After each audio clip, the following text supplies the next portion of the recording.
Good evening, good evening, good evening. Very good evening to all dear students.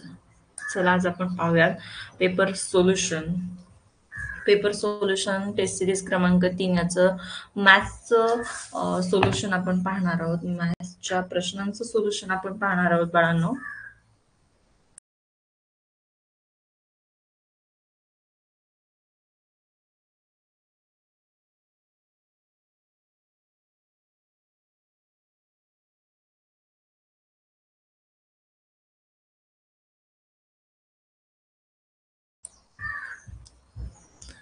चला बघूयात आजचा आपण paper solution of math. कारण की रात्री माझा नाही क्लास होणार, त्याच्यामुळे मी आता एक्स्ट्रा सेशन घेऊन तुमचं मॅथ्सचं सोल्युशन कम्प्लीट करत आहे. चला रेडी आहेत सगळे? मग रेडी आहेत? ओके. लक्ष द्या, व्यवस्थित ऐकून घ्या, समजून घ्या. आवाज येतोय का शुभम? ठीक आहे. आता एक्स्ट्रा क्लास घेतलाय मी. कोण आहे? हा, श्रुती बाळा. आज एक एक्स्ट्रा क्लास घेतलाय कारण की रात्री माझं सेशन होणार नाही. त्याच्यामुळे आता एक्स्ट्रा क्लास घेऊन तुमचं मी मॅथ्सचं तिसऱ्या टेस्ट सिरीजचं सोल्युशन कम्प्लीट करत आहे. हा, फक्त आवाज येतोय का नाही हो बोलायचे. आवाज येतोय ना? हो. चला लक्ष द्या मग व्यवस्थित. आता पहा, आपल्याला पहिला प्रश्न अतिशय सोपा प्रश्न, पहिल्या पाठातील प्रश्न आहे हा बाळांनो. व्यवस्थित पहा, तुम्हा सगळ्यांना हा सोडवता येतोय असा हा प्रश्न आहे. कारण की हजार ही संख्या, याला किती शून्य असतात? तर 3 शून्य असतात. इथं 32,000 असं म्हटलंय. मग 32,000 32 लिहायचं आणि त्यापुढे 3 शून्य द्यायचं. झालं 18 शतक. त्याला 2 शून्य, 5 दशक म्हणजे 50. ठीक आहे. अशा दशकाला 1 शून्य, शतकाला 2 आणि हजाराला 3. अशा पद्धतीनं मांडणी करून ऍडिशन करायची आणि हे तुमचं फायनल आन्सर असणार आहे. हॅलो मॅम, बोल ना. स्क्रीन दिसत नाही. असं आहे का? हो. अरे थांब थांब. मग तसं म्हणायचं ना, हॅलो हॅलो करत बसतो बाळा तू, आणि मला वाटतं मी सुरू केलेलं आहे आणि दादांना सगळ्या दिसत आहे. चला 1 मिनिट हा बेटा, 1 मिनिट, 1 मिनिट. 1 मिनिटाच्या आत तुम्हाला स्क्रीन दिसेल तुमची. आता दिसते का बाळा? सांग बरं. त्याच्यासाठीच मी तुझं माईक ऑन केलेलं आहे. हो. आता दिसते का बघ? हो. दिसतीये ना? हो. ओके. चला मग सुरुवात करूयात. इथं 32,000 नाही, इथं 320,000 आहे. मग 320 असं लिहायचे, हजाराचे 3 शून्य दिले. 18 शतक, शतकाला 2 शून्य असतात आणि 18 या पद्धतीनं लिहून घ्यायचं. 5 दशक म्हटले, दशकाला 1 शून्य असतं आणि म्हणून 5 दशक म्हणजे 50. सगळ्यांची ऍडिशन मस्तपैकी करून घ्यायची आहे आणि तुमचं फायनल आन्सर असणार आहे 3,21,850, जे की ऑप्शन नंबर बी मध्ये. समजलं सर्वांना? चला नेक्स्ट एक्झाम्पल. ताशी 45 किमी वेगाने जाणारी एक मोटरसायकल एक पूल 20 सेकंदात पार करते, तर त्या पुलाची लांबी किती? सोडवलाय का हा प्रश्न तुम्ही? हो.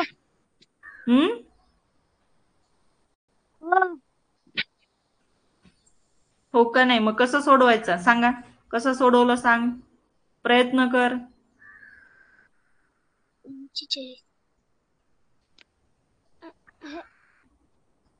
कर कर प्रयत्न कर. प्रयत्नांती परमेश्वर. मी तुम्हाला फॉर्म्युला सांगितलेला आहे पांढरे दादा. फॉर्म्युला विसरायचं नाही. फॉर्म्युला विसरला की प्रश्नाचं उत्तर काढता येणार नाही अशा पद्धतीच्या. ठीक आहे. सांगा श्रुती, करा प्रयत्न. बघूयात कुठपर्यंत सांगता येतं तुम्हाला.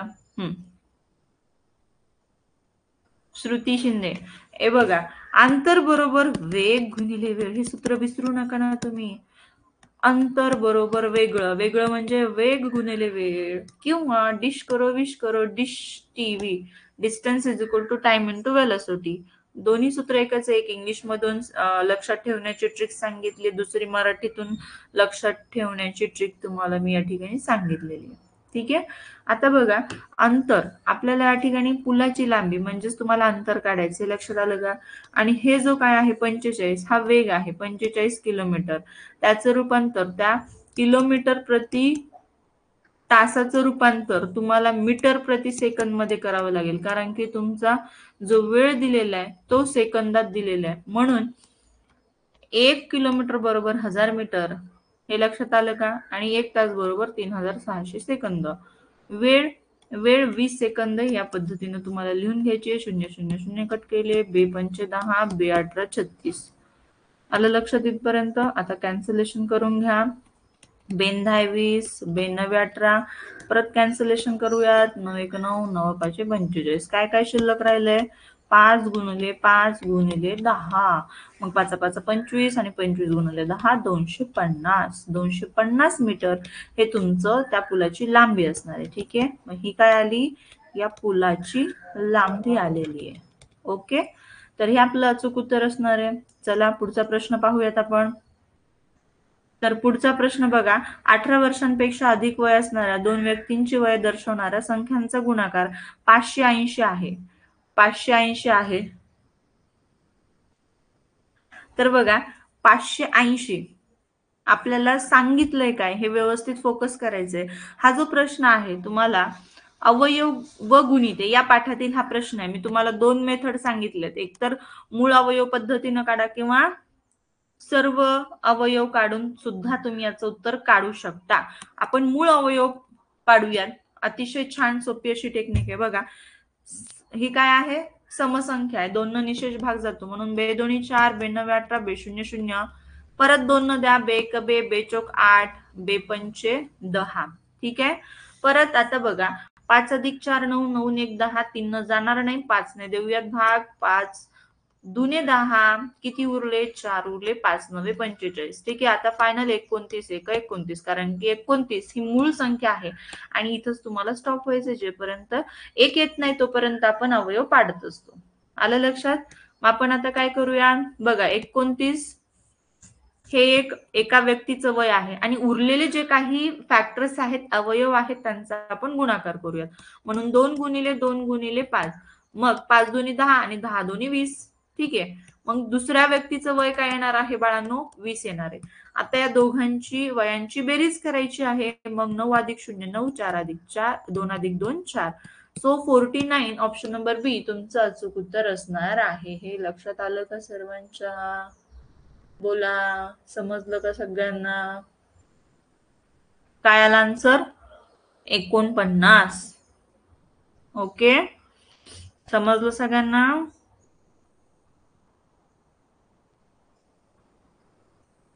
क्लिअर? चला, माईक मी एका विद्यार्थ्याचा ऑन केलं होतं. तुम्हाला ऐकायला येतंय की नाही मला कसं कळेल? 1 मिनिट. हा, कट करते मी पेज.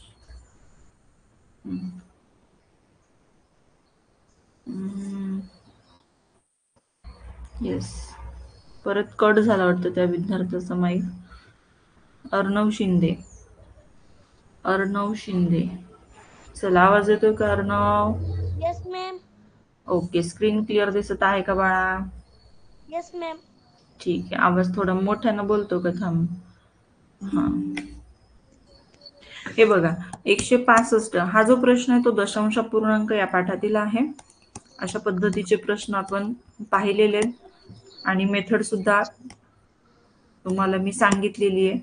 आता बघा, इफ म्हणजे जरचं जे वाक्य ते तुम्हाला तर स्वरूपात बदलायचं असतं. ठीक आहे, मग या ठिकाणी 4290 भागिले मध्ये काय 16.5 म्हणजे 165 ला आपण छेदात घ्यायचं. इथं राहिलं 26. आता दशांश चिन्ह तुम्हाला कसं ठेवायचंय ते तर मध्ये बघायचं. मग इथं 16.5 आहे म्हणजे हा उजवीकडचा पण दशांश चिन्ह जागा करायचा आणि त्याला एक घर डावीकडे नेऊन सोडवायचं म्हणजे इथं 16.5 झाले.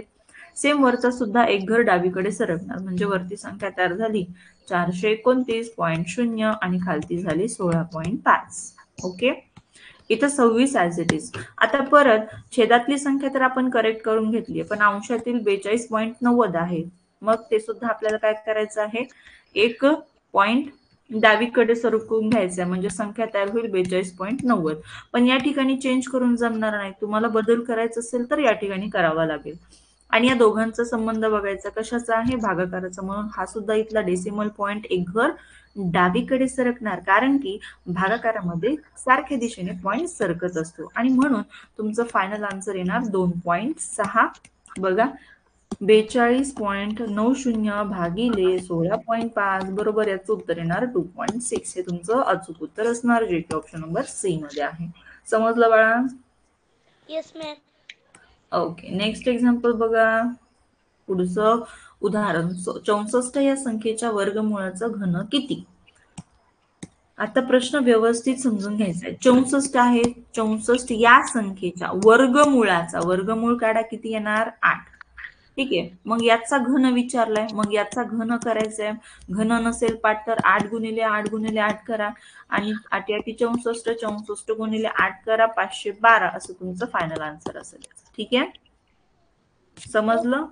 वर्गपाठ घनपाठ असलं तर मस्तच पटकन आन्सर भेटणार, नसेल तर ही ट्रिक वापरा. ठीक आहे, चला पाठ तर वाह, खूप छान, मस्त. आता पुढचा प्रश्न पहा. घड्याळामध्ये 2:15 वाजले असता कोणता कोण तयार होईल. 2:15 वाजले असता कोणता कोण तयार होईल असं आपल्याला विचारलेलं आहे. मस्तपैकी घड्याळ आखायची आहे अशा पद्धतीनं. 12, 6, 3 आणि या ठिकाणी 9. इथं 1 आणि इथं 2. मग किती वाजले म्हणतायत ते? 2:15 म्हणजे मिनिट काटा 3 वर, तास काटा राहणार 2च्या थोडस पुढे, थोडस. ठीक आहे, अगदी नकळत पुढे राहणार. आणि या ठिकाणचा कोण कोणता तयार झाला बघा बरं. लघुकोण या ठिकाणी तयार होते. लक्षात आलं का सगळ्यांच्या? Yes ma'am. हा, हो म्हणत चला, मग फक्त गप्प बसायचं नाही. समजलं तर येस, नाही तर नो. Okay, yes ma'am. पुढचं उदाहरण पहा. 0.09 गुणिले 2.4 गुणिले 0.46 छेदामध्ये 0.6 गुणिले 0.23 गुणिले 0.03 बरोबर किती. हे पण उदाहरण आपल्या दशांश पूर्णांक या पाठातील आहे. बघा या ठिकाणी कसं सोडवायचंय. आधी तुम्हाला दशांश अपूर्णांकाच्या भागाकाराचा नियम या ठिकाणी वापरावा लागेल, की छेदात जर डेसिमल पॉइंट दशांश चिन्ह असेल तर ते तुम्हाला सरकवून घ्यायचं आहे. ठीक आहे, मग या ठिकाणी बघा, हे एक घर सरकलं तर या ठिकाणचा एक घर उजवीकडे, हे 2 घर सरकलं तर हे सुद्धा 2 घर उजवीकडे, हे 2 घर सरकलं तर वरचा सुद्धा 2 घर उजवीकडे. हा नियम आपल्या सगळ्यांना माहिती आहे, माहिती की नाही? मॅग्नेट प्रमाणे तो काय होतो, अंशात. आता छेदातील दशांश चिन्ह आपण सरकून घेतलं तर अंशातील सुद्धा दशांश चिन्ह त्याच दिशेने तितकी घर सरकत असतो, हे लक्षात ठेवा. मग या पद्धतीने आपण सगळे जे दशांश चिन्ह आहे ते सरकावून घेतलेले आहेत. आता व्यवस्थित आपण ही काय करूया, संख्या अरेंज करूयात. 9 गुणिले 24 गुणिले 46 छेदामध्ये 6 गुणिले 23 गुणिले 3. मग 3 1 3, 3 3 9, 6 1 6, 6 1 24, 23 1 23, 23 2 46. काय शिल्लक राहिलंय अंशस्थानी? 3 गुणिले 4 गुणिले 2, 4 3 12 आणि 12 2 24. सो फायनल आन्सर असणार 24. क्लिअर, समजला? Yes ma'am. ठीक आहे, नेक्स्ट बघा. 5 संख्यांची बेरीज 215 असून पहिल्या 2 संख्यांची सरासरी 53 आहे, तर तिसऱ्या व चौथ्या संख्यांची बेरीज 78 असून 5वी संख्या आहे. आपल्याला 5वी संख्या काढायची, पण या ठिकाणी व्यवस्थित लक्ष देऊन उदाहरण पहा. 5 संख्या दिल्यात आणि त्या 5 संख्यांची बेरीज 215 असून पहिल्या 2 संख्यांची सरासरी 53 आहे, तर तिसऱ्या व चौथ्या संख्यांची बेरीज 78 असून इथं बेरीज पेक्षा सरासरी पाहिजे होतं का? Yes ma'am. चला करून तर बघूयात आपण. 53 अधिक 53. ठीक आहे, तिसऱ्या व चौथ्या संख्यांची बेरीज मिळून दिली, ती आहे 78. चौथी संख्या तुम्हाला काढायची आहे. या ठिकाणी मी 215 लिहित आहे. 215 गुणिले 5 करून घेऊयात. 5 5 25,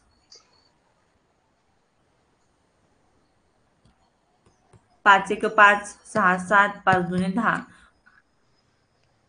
ठीक आहे, 5 संख्यांची बेरीज, बेरीज जरी म्हटलं तरी तुम्हाला या ठिकाणी 215 भागिले 5 करावं लागेल. 5 चोक 20 आणि 5 त्रिक 15 म्हणजे 43 यायला पाहिजे इथं सरासरी.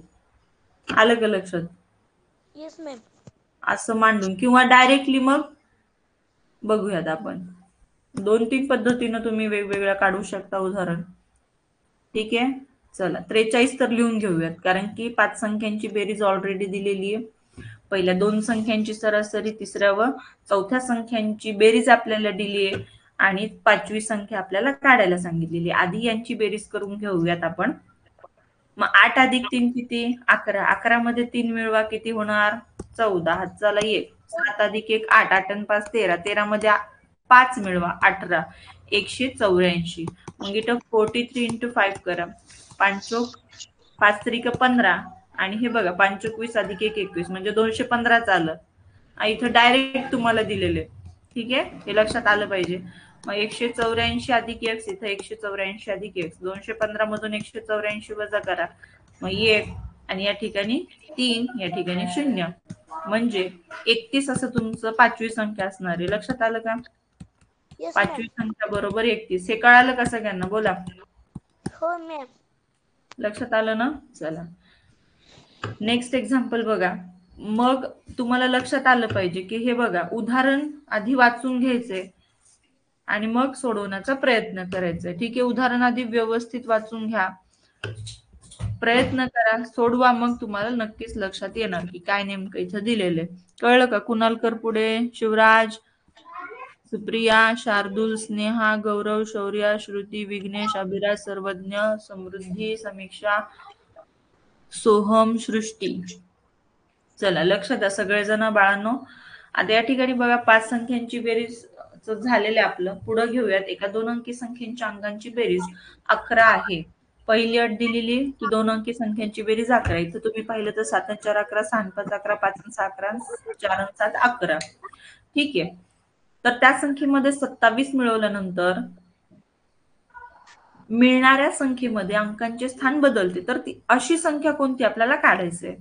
मग 100% 74 नसणार आहे, कारण की आपण याच्यामध्ये 27 मिळवलं तर आपल्याला 47 हवी आहे, पण ही भेटणार नाही. त्याच्यामुळे बघता क्षणी ऑप्शन ए कॅन्सल करून टाकायचं आहे. सेम प्रोसेस या ठिकाणी सुद्धा आपण 27 जर मिळवू तर आपल्याला 56 काही संख्या मिळणार नाही. अशा पद्धतीनं जेव्हा तुम्ही सराव करणार जास्तीत जास्त, लगेचच तुम्हाला लक्षात येणार की याचं ऑप्शन हे असणार की नाही. ठीक आहे, म्हणजे ऑप्शन बी सुद्धा कॅन्सल. आता ऑप्शन आपण सी कडे वळूया. आता या ठिकाणी संभावना वाटते, कारण की 56 लहान आहे, याच्यामध्ये आपण ऍड केलं तर उलट याचं बघा अंकांचे स्थान बदलते, म्हणजे 65 यायला पाहिजे, पण इथं 65 येते का? नाहीये. 3 हातचाला 1, 5 आणि 3 83 येते, म्हणून ऑप्शन सी सुद्धा कॅन्सल.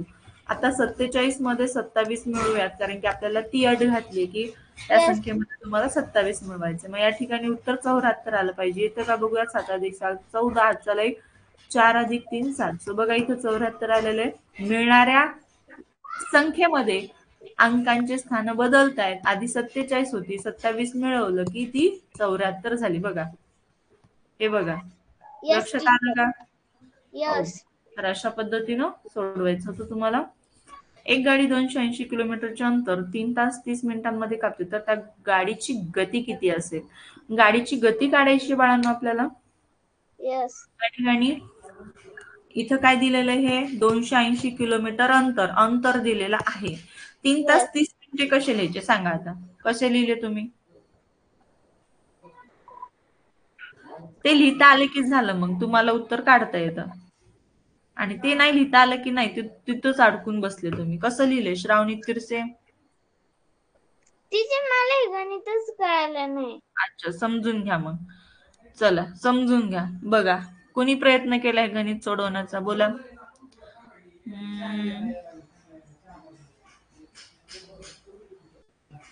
श्रुती शिंदे. श्रुती, तुझा माईकचा आवाज मगाशी येत नव्हता, बघ आता येतोय का?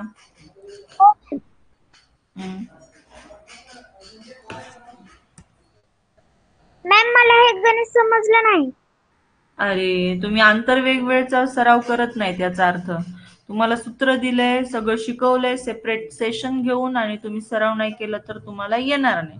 त्याच्यामुळे सराव करा. परत रेकॉर्डेड सेशन पाहून परत तुम्हाला सराव करायचा आहे, ज्यांना हे उदाहरण आलं नाही. समजून घ्या. आता मी तुम्हाला सांगते, 3 तास 30 मिनिटे म्हणजे 3.5 असं तरी तुम्हाला लिहायचंय, किंवा 3.1/2 असं तरी तो वेळ लिहायचा आहे तुम्हाला. ठीक आहे. आता हे किलोमीटर दिले, हे तासामध्ये तुम्हाला लिहायचंय. मग 3.5 तास गुणिले x म्हणजे तुम्हाला वेग काढायचा आहे. हा वेळ आहे. ठीक आहे. हे अंतर आहे. अंतर बरोबर वेळ गुणिले वेग किंवा वेग गुणिले वेळ असं तुम्ही लिहू शकता. मग 280 छेदामध्ये जाणार 3.5 बरोबर x. मग 280 पॉईंट सरकून घ्या. बघा इथं 2800 झालं आणि छेदामध्ये 35. आता मस्तपैकी भाग द्या. 5 7 35. ठीक आहे.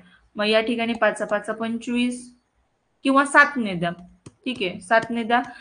7 5 35, 7 चौक 28, 7 0 0 7 0 0. मग 5 1 5 5 48, 5 0 0. सो फायनल आन्सर येणार 80 किलोमीटर प्रति तास. हा वेग असणार आहे त्या गाडीचा. एवढं सोपं होतं उदाहरण. आता ज्यांचं आलेलं नाही, समजलेलं नाही उदाहरण, त्यांनी करेक्शन करून घ्यायचं, तुमच्या वहीवर लिहून घ्यायचं आहे. आता जर तुमचं लिहून घेत होत नसेल तर रेकॉर्डेड तुम्हाला व्हिडिओ पाहायला भेटतो, त्यानंतर तुम्ही लिहून घ्या. ठीक आहे. चला, वरदने 10 पेरूच्या किमतीत 6 सफरचंद घेतले. 1 मिनिट हा. 1 मिनिट सिर्फ.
चला नंतर मी राहिलेले 10 प्रश्न मी पुढील भागात घेईल. ठीक आहे. आता थोडस मला अर्जंट काम आलेले, मी तुमचा हा राहिलेला सेशन पुढच्या भागात घेईल. ओके, चला थांबूयात आता या पुढं.